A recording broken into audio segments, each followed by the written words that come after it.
So again, this is the Nevada Department of Wildlife Progressive Fly Tying class. We're starting tonight, and we are going to go through March 9th. I believe, if I remember correctly, our last fly is actually March 2nd. And then on March 9th, we will talk about equipment you would need for fly fishing.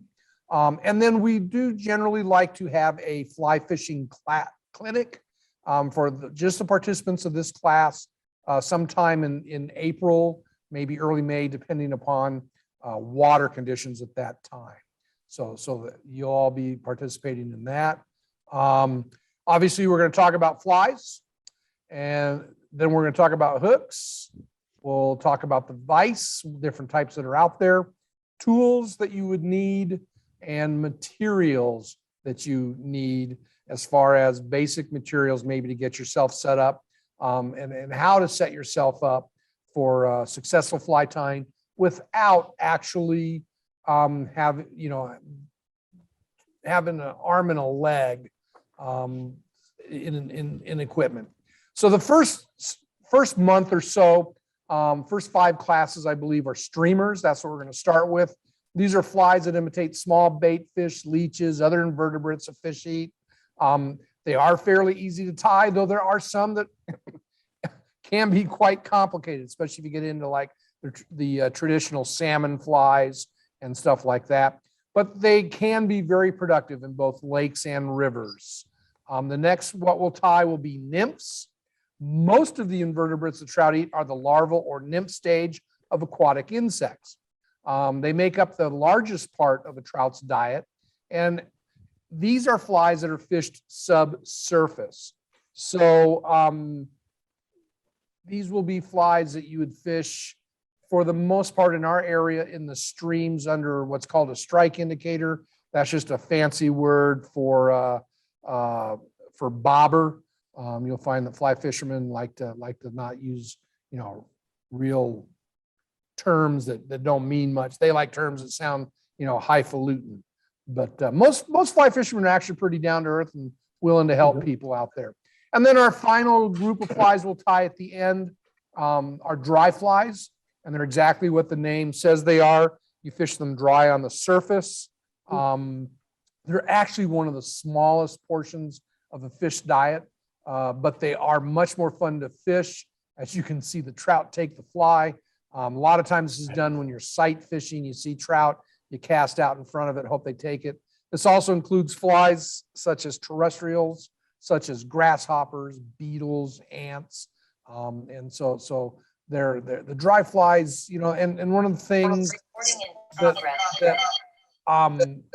like the nymph stage, for example, to give you an idea of the difference in importance. If somebody has a mic open, I can hear, maybe it's me echoing back. But the invertebrates, for example, if you look at a damselfly nymph is going to spend 2 years underwater on the average damselfly underwater, and then the adult will only be an adult for anywhere from a week to 3 weeks, maybe a month. So they see most of what they're seeing is underwater. So the hook's the most important part of fly tying. It holds everything together. And then, of course, if the wrong hook is chosen, the proportions will be off and the fly may not act properly in the water. Something to be aware of, really, really cheap hooks also may not be the best for you anyway. They may not stay sharp. Sometimes they break or they straighten out when you're fishing with them. And so I'm not saying you have to get the most expensive hooks, but don't get the cheapest ones you can find necessarily. And so when we're talking about the parts of the fly, Sonia, if you just came on, if you could mute your mic, that would be great. Hey, Larry, I think, are you in the same room as Yes. someone else? You guys that's need it. to, We're getting feedback between you need there to have too. only one volume turned on. Yeah, And that's what I'm hearing. and mute My both the volume mics. is off. Okay, and Larry, can you mute yours? Sure.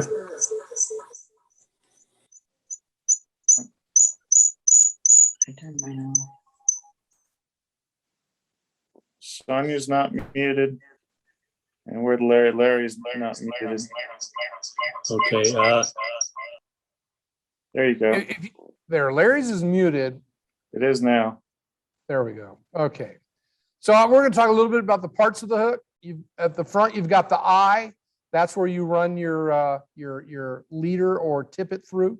The shank is the longest part right here. The bend is at the back. The point is, it's the sharp part that hopefully goes through the fish's mouth to catch it. And then the gape is the distance between the shank and the point.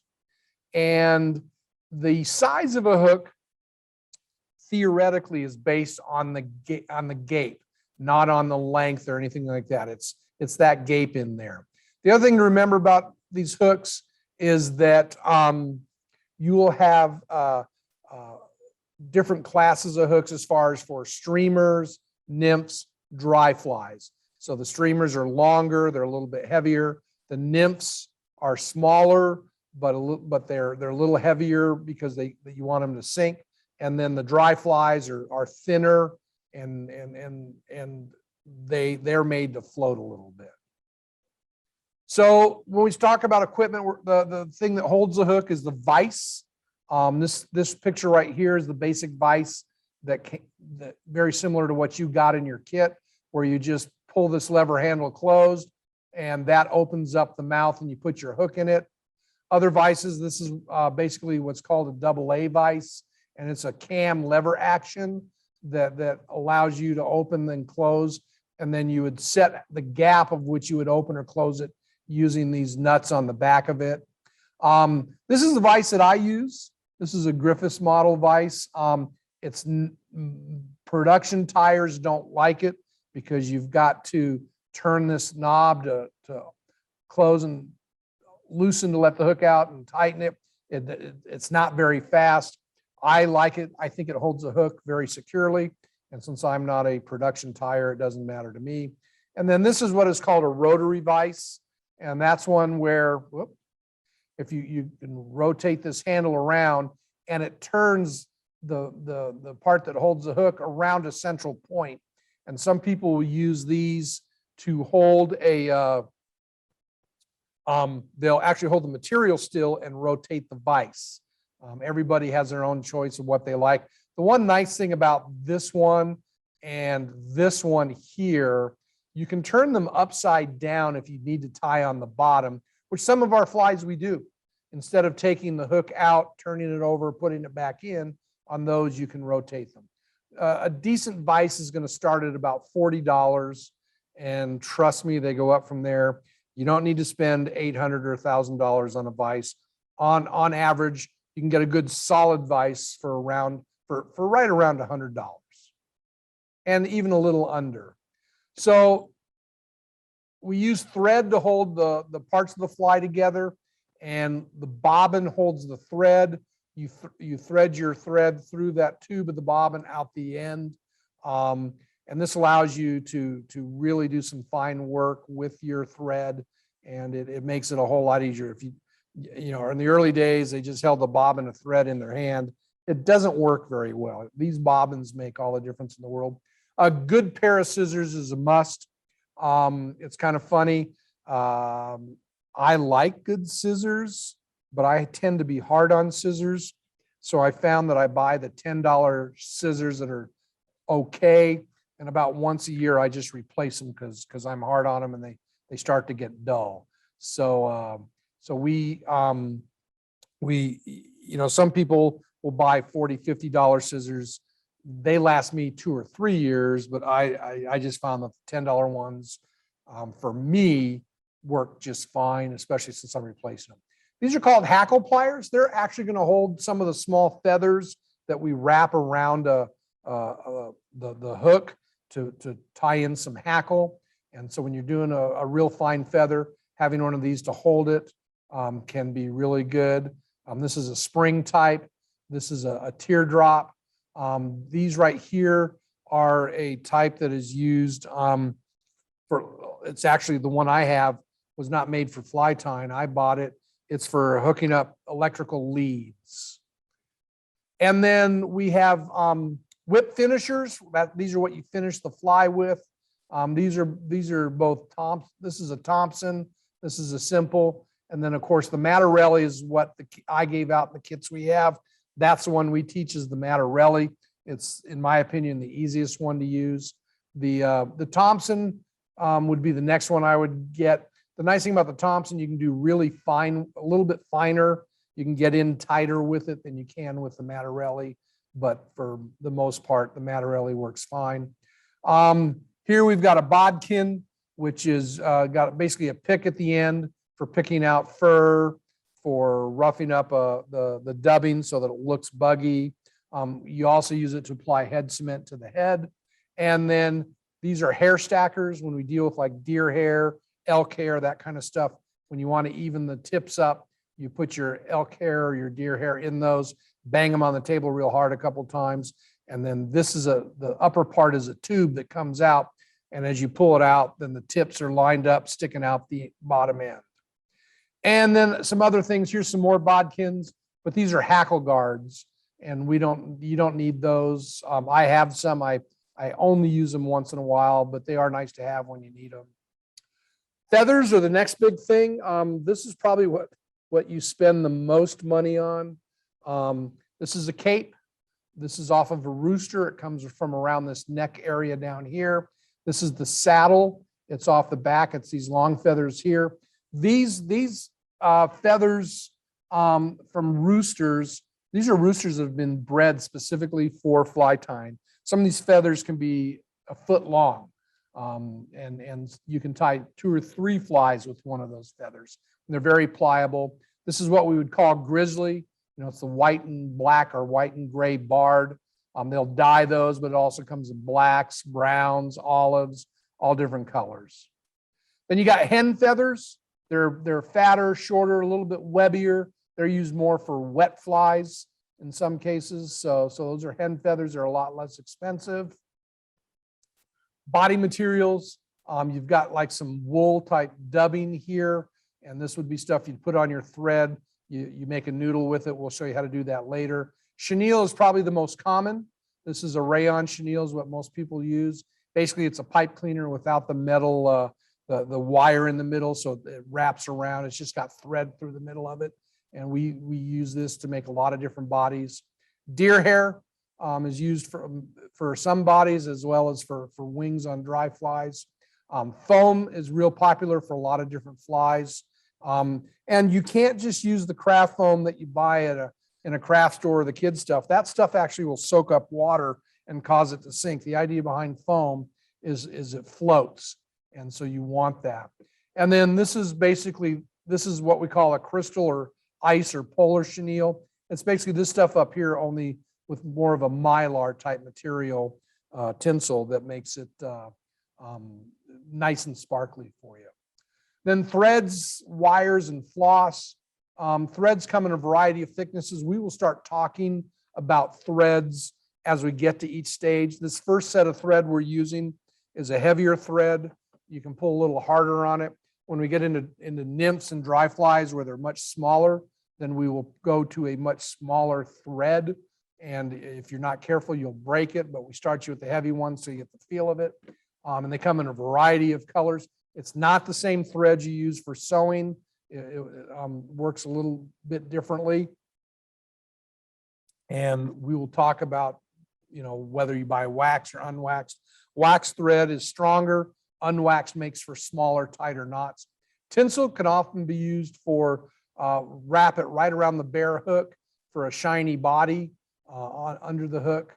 And again, there's holographic tinsel. Lead we put on underneath the body materials often to let it help a fly sink. And of course, for example, like in the state of California, lead's illegal to use in fishing gear. So you have to use lead-free wire. It's not quite as dense, but it'll still get it down. And then we have copper wire that's in different colors. And this copper wire comes in different colors and different thicknesses and is used for a variety of different things. And then this floss right here is also used to tie bodies of primarily dry flies. Hooks, and you can see there's a variety of hooks. We'll talk more about these as we use them in different flies. Like I said, you can see the streamer. You can see the streamer hook is much longer. The nymph hook's quite a bit smaller, a little bit heavier, And then this dry fly hook here is much thinner, so that it's a lot lighter, so it'll float on top. You've got these curved scud hooks that will look like scuds or midge larvae when you tie those types of patterns. These long curved straight eye hooks are often used for like hoppers and things like that. And then of course egg hooks, which really you can use. Some of these you can interchange. Like you can tie a hopper pattern on a long dry fly hook. You can dry an egg pattern. A lot of guys tie their egg patterns on these scud pupa or pupa hooks. So you can interchange them in some cases. I've even tied some streamers on some longer nymph hooks. Questions? Anybody have questions?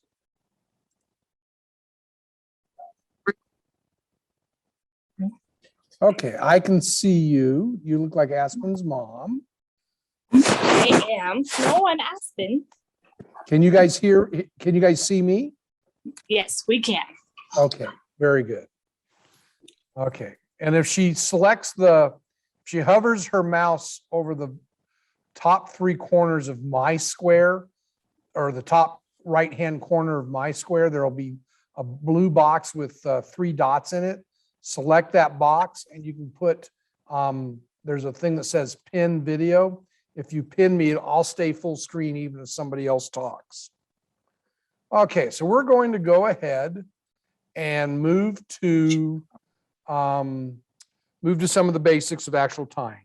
So the first thing is, like I said, you have your bobbin holding the thread. The thread comes out the tube and we hold it clenched in our fist here. You hold it tight. That way, when you go around and round in circles, it doesn't come loose, but you can also loosen up and then the thread will pull off of the bobbin. And then you can actually open or close, put a little pressure on the arms to tighten or loosen it a little bit. I'll tell you what, we're going to go ahead and start. So the first thing we're going to do is you hold your thread in your left hand or your thread in your right hand, and then what we call the tag end. This is the tag end that hangs down. You hold it in your left, and then put the left hand on the side of the hook, on your side of the hook, reach over the top, and we're going to rotate this. This is called the jam knot. We go forward a few times, and then we wrap it back over itself like that. And that's how you put the thread on. Once you get to that point, and we always do all of our cutting on top. So you lift it straight up, cut that thread off, let your bobbin hang down, and then you cut on top. That way you don't accidentally cut your thread that you're doing. So let's go ahead. Everybody try that. So everybody, if you can, get a hook in the vise. So again, like I said, when we have it, make sure it's nice and tight. You want to be able to do this without the hook moving in the vise, okay? So again, you have the thread in your left hand, the tag end of the thread in your left hand, and the bobbin in your right, and you go over the top of the hook. And we always do everything over the top, away from us, over the top, away. And so you do like 3 or 4 wraps, and then wrap back over the wraps you just did, and that will give you your jam knot. Let the bobbin hang down. As you can see, let's see here. You can see that the bobbin's hanging down. And then you will take the tag end and lift it up. And let me do it like that so my shoulder's not in the way. And then cut the tag end. That's how you do the jam knot, okay? So now wrap your thread all the way to the front of the hook. We'll just wrap it right to behind the eye of the hook. When I say front, we're talking the eye.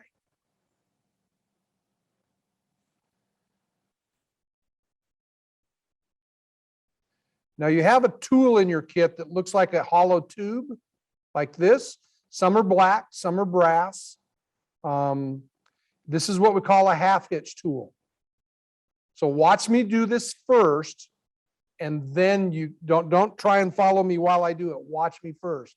So you pull your thread towards you, lay your half hitch tool on top of it, wrap around over the top, put it up over the deal, and you can bring it up, and that gives you a half hitch so that if you don't keep tension on, you don't lose your knot or you don't lose your place. The thread doesn't come all undone. Again, pull it towards you, put this down on top, wrap it around, put it over the hook, and slide it off. So everybody try that now. Pull the thread towards you, put it down, wrap around the half hitch tool, put it up over the tip, and pull it down to make that knot. They look ready. I see some. Okay. So threads now we're dangling. going to do the whip finish, which a lot of people don't like. So again, you're going to pull out about 6 inches of thread towards you. You're going to hook the front of it with the hook of your whip finisher. Then you're going to bring it around behind it like that. And it looks like an upside down 4. At this point, during that time, you're holding the front so it doesn't swivel. Now at this point, you pull it over this tube that'll allow you to swivel. And now you're going to roll it around like this 3 or 4 times. Then we go straight up and pull the back end out, and then the front end we pull down, take it out, and tighten it. That is how we tighten, or that is how we finish our flies. Again, watch me again.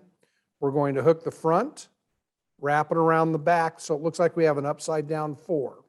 Okay, now we're going to start swiveling it. You're just holding the tube part 3 or 4 times, pull it out, and then pull it down and take the tip out. So go ahead and practice that. Now you guys do it with me this time. Again, hook the front. Once you have the hook front, there you go. Then wrap it around the back, make an upside down 4. Okay, she's got that down. Perfect. Okay, so now we have our whip finisher. Now you're going to need to pull more thread out. We pull about 6 inches of thread. We hook through the front, wrap it around the back, and we make like an upside down 4. We keep this one with your left hand down by the hook. Don't let it go around. But then this wraps it around that. Lift it up. Pull the back end out, and then pull it down like this. So when you're doing this, you don't want it to get too tight. Okay, you don't want it to get too tight. So as you wrap, you kind of wrap loosely so that you can move your thread. Again, lift it up, pull that back end out, still hooked by the front, and then you can pull this front one down. In this case, the bobbin in your thread is in your left hand. So again, when you're doing the half hitch and the whip finish, you transfer the bobbin and the thread to your left hand, use your right hand to do the other stuff. I see Larry's bobbin hanging. I think Sonia's got it figured out. I think we're all again, good. Everybody's hanging. Okay, good. So now what we're going to do is this time, I don't want you to do anything I'm doing. I want you to just watch. We're going to tie the MohairLeech. The MohairLeech has basically 4 elements to it. It's got the hook, which is a streamer hook that's a little bit longer because the leech is long and skinny. It's got the thread. We're using black thread.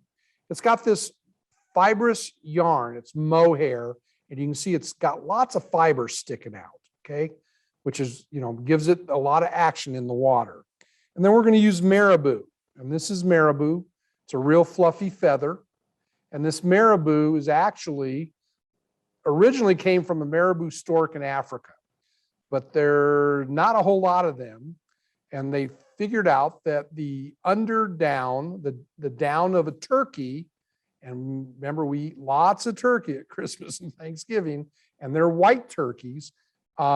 This down works the same way, and on top of that, because it's white, they can dye it all sorts of different colors. So it's still called marabou because of how we use it. So we put our thread on with a knot, with the jam knot, and then at this point, we're going to rotate, take our thread all the way back to the back of the hook. And as you get towards here where you get to the point, you'll see that I sometimes have to angle the thread so that I don't catch it. If I catch it on the point, it could cut it. So we take it all the way back to the bend of the hook, right about there. And we can let our thread hang down. Now you're going to take some marabou, you're going to take this feather, and you're actually going to take it, the very end of it, and you're going to string it down. We want it to be the same length as the shank of the hook. So we do that. We pull it until it's the right length in our fingers. It's in our right hand. Then right at that point, we pinch it with our left hand, bring it here to the, you'll see I'm coming right to the very back of the hook. And what I'm going to do is I'm going to lift this thread straight up, pinch it in between my thumb and forefinger, and bring it straight down. That'll help keep it from rolling your material. Your material will sometimes roll on the back. So you lift it up, pinch it, and then bring it back down in between your thumb and forefinger. And then you can, after that, you can wrap it once or twice, and boom, it's done. Okay. So at that point now, we always, and as a general rule, not always, as a general rule, we'll start at the back of the fly and work our way to the front. And then we can cut this off. So we don't need that anymore. Again, notice I cut on top while my thread is hanging down. And you guys should not be tying now. You should just be watching. Next, I have this mohair yarn. And if you look at it, you can see, you know, the end is actually right here, not out here where these fibers are ending. So you're going to lay this over the back. Again, pinch it between your thumb and forefinger to where they lay on the very back of the hook. Lift it up, pinch your thread, bring it down, pinch it up, bring it down.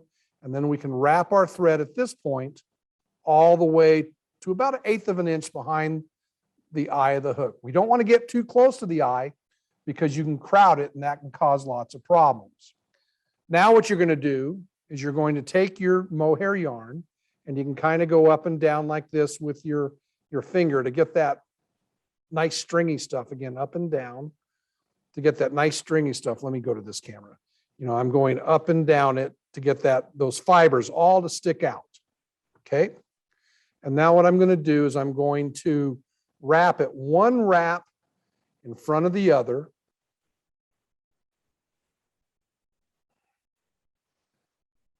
Trying to get these fibers to stick out. And I'm going to wrap it all the way to the front. Sometimes you just almost have to push those fibers down after top of every wrap. Again, we're going up over away to the back. Once I get it to right behind the thread, you can see I've caught up to the thread. I'll hold I will hold this with my right hand, and then I will take my left hand to move the thread over the back of it. Again, I'm going to take this and I'm going to do it over the back of it like that. Once I have a couple times of that, then I'll transfer my left hand, wrap this, and now that I have it in good and tight, I can go ahead and again, threads hanging down. I'm holding the mohair yarn on top, so I cut on top, and I have that. In this case, what you guys are going to do, because you're new at this, so that you don't mess it up, we're going to put one 1/2 inch in. Again, bring the thread towards you, put the 1/2 inch tool on top, wrap it around, put it over. And now if you mess up the whip finish, it doesn't come undone. And then we will do a whip finish. Like this. Do about 4 or 5 turns, bring it up, tighten it down. When I actually do this with you, I will go a little bit slower. I won't go quite this fast. Now that we're done with this part, we can cut our thread. Now, the very last thing we're going to do that you won't be able to like I can. So you've got this, if you've got these bodkins, you can take them and start pulling out the fibers. But a better tool for that is a popsicle stick with a piece of the hook part of Velcro, and this will actually snag those fibers and pull them out. And you can see how it really pulls all those fibers out, the loose fibers out. Now, as this goes through the water, as you bring it through the water, these fibers will come down a little bit and they'll kind of breathe. And so that's probably the easiest fly you will ever tie. And again, that is a MohairLeech. All right, so I'm going to take this out. Now we're going to do it step by step. And this is where we really need for you guys to let us know how it's going. Those of you who have cameras working, it needs to be on the vise so we can tell you're done with each step, because we don't go till everybody's done. Summer, you're going to have to tell us that you're done so that we knew. And we're only going to do this one step at a time. And I mean, seriously. So the first thing we do is put our hook in the vise. Everybody get a hook. You should already have your hook in the vise, and you should already have your thread tied onto it. And you got a little bit extra thread. It's no big deal. And so then at this point now, you want to wrap the thread, fairly close wraps together to the very back of the bend of the hook. This may take a little bit. So don't do it till after I do each step. Watch me, and then you do it. So once we get back by the bend, then we'll let it hang. Once we see your bobbins hanging, we'll know you're there. So go ahead and wrap your thread all the way back to the bend of the hook. Joe, not everyone had a hook in the vise. I think we do now, though, so we're Okay. getting caught up. Very good, no problem. And Bob, don't be afraid to, and Greg, don't be afraid to jump in. Good. Yep. Okay, so now what we want to do is take a piece of our marabou, and you got a whole big thing here. You've got the whole big feather here, and then what you do is you kind of pull it down like this with your hand till you get it roughly where you want it, and then you measure it against the length of the hook, the shank of the hook, and at the point where right near the front, you pinch it with your left hand, move it to the back. Again, you guys shouldn't be doing this yet. You should just be watching me. Pull it up, pinch it between your thumb and forefinger, bring it straight down. Do that twice, and then give it another couple of wraps without having to pinch. Then so go ahead, everybody go ahead and do that next.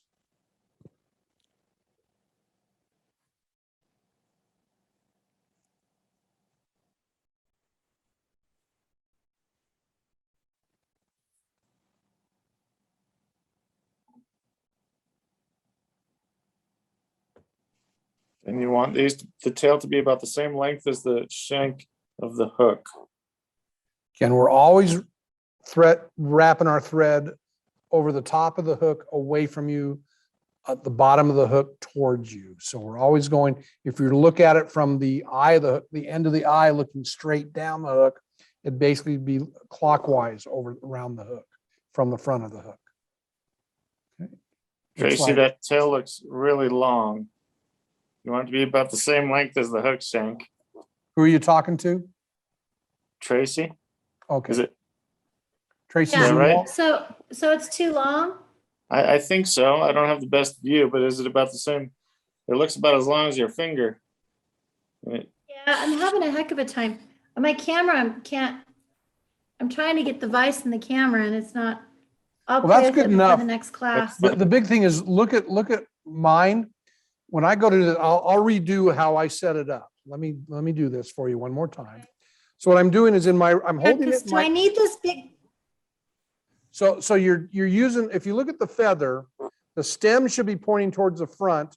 The tip of the feather should be pointing towards the back. And if you look at this, I'm pinching it so that it's roughly the same length of the hook, the stuff at the back. Then I'm transferring that to my left hand. Right at that pinch point, I'm putting right by the back of the hook, and I'm bringing it up, pinching and dropping it down. So again, it's the tips of the feather that are hanging off the back. So in this case, with the hooks you have, it should be about an inch, maybe an inch and a half long, the length of your tail. That's it, no more. That looks better. Much Better? better. And then, yes. Okay. And then Sonia, try not to have your thread so long. You've got, try to keep your thread closer to the hook. You can always tighten it up by you can sit here. You can sit here and you can actually tighten it up like by doing that. Is it okay to have all this hanging off the top? We're gonna get though? to that next. Leave it there for Oh, now. Okay, See it- You sorry. can see it on mine's hanging off too. If you look at my Oh, screen, you oh, can see it's all okay. hanging off. Yeah, we do it one step at a time till everybody is where we're at. Okay.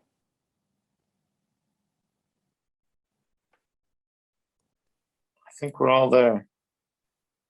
Okay, so now the next thing to do is lift with your thread hanging down, lift the front part of the feather, the stuff that hanging over the eye of the hook, lift it straight up, take your scissors and cut real close to the hook to try and get as much of it off as you can. There, now we just have the tail sticking out and nothing on your hook. Uh-oh, Summer, you cut your thread too. That's why we leave the thread hanging down and this up. Real quick, just rewrap your thread on using the jam knot. It should still work. Just put a jam knot right over the back there like that. So like, for example, here, I'll show you. I'll cut my thread. Boom, my thread's cut. It's still kind of hanging on. They're starting to loosen, but put this jam knot on, go back, and then wrap real quick, nice and tight over everything like that. And then lift that tag end up and recut. Again, if you're cutting too close that you're cutting your thread, don't cut quite so close then. Yeah, so this front stuff that was hanging over the eye of the hook, there you go, lift that straight up and cut fairly close without cutting your thread. There you go. Good job, Aspen. There you go. Good. Okay. How's it looking, Bob? Everybody look like they're there yet? I think Okay. so, yeah. Okay, so now Good. we're going to add our mohair yarn. And again, you're going to take the piece and you'll have about an eighth of an inch sticking out in front of your thing, your thumb and forefinger. Pinch it between them like that. Pinch it between them. And then lay it right back over above where your thread is, right here where the thread's tied in, hanging. Put it right over that.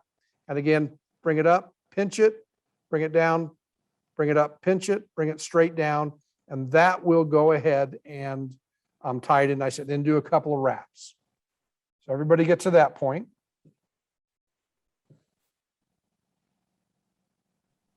Did you see that comment from Summer, Joe? She asked you to do that again. Sure. Okay, so have about an eighth of an inch sticking out in front of your thumb and forefinger, but pinch it between them. Right here where the hook, where the thread is hanging down, where you tied the tail in, pinch it right there.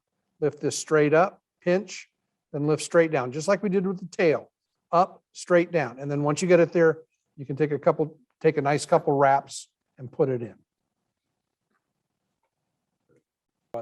All right, so anyway, now we're going to wrap our thread to about an eighth of an inch behind the eye of the hook. So we don't want to get too close. About an eighth of an inch behind the eye of the hook. Once you get, everybody get there, let your bobbin hang so I know you're there.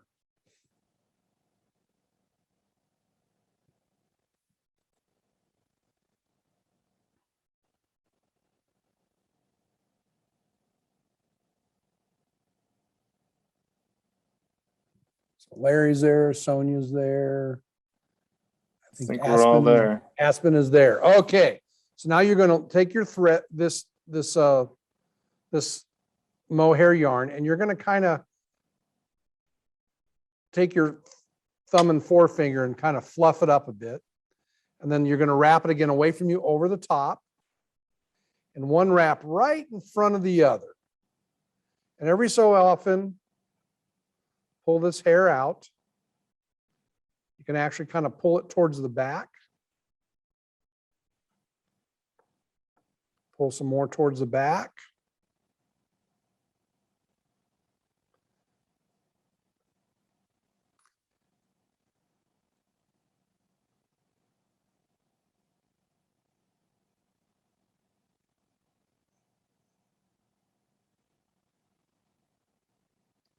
And then once you get it all the way up to where your thread is, you'll transfer it, you'll hold it up with your right hand, and then with your left hand, you'll grab your bobbin and you will drop it behind it so that you're tying down that mohair yarn.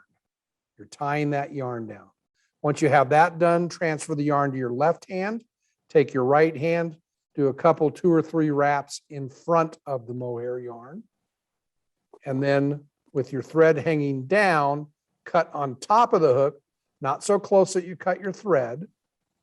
You don't want to cut your thread.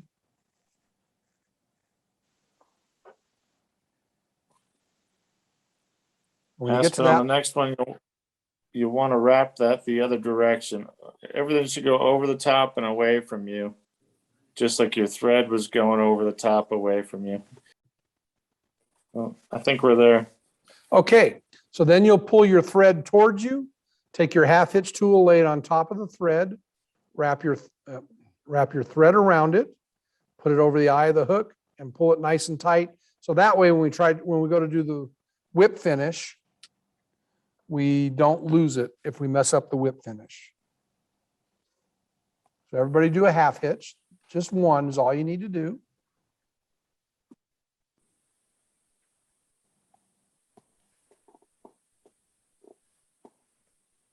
Yeah, I think we're all there. Okay, so now we're gonna do the whip finish and Mr. Larry keeps getting ahead of us. Again, pull the thread towards you, hook it with the front, then bring your back around, make that upside down 4, transfer your thumb and forefinger back to the tube and wrap it around about 4 or 5 times, about 4 times would be enough. Don't pull too tight because you want to be able to loosen things up. Lift it up, pull that back end out and then pull the thread with your left hand to the back. When it's good and tight, then you can go ahead and cut your thread.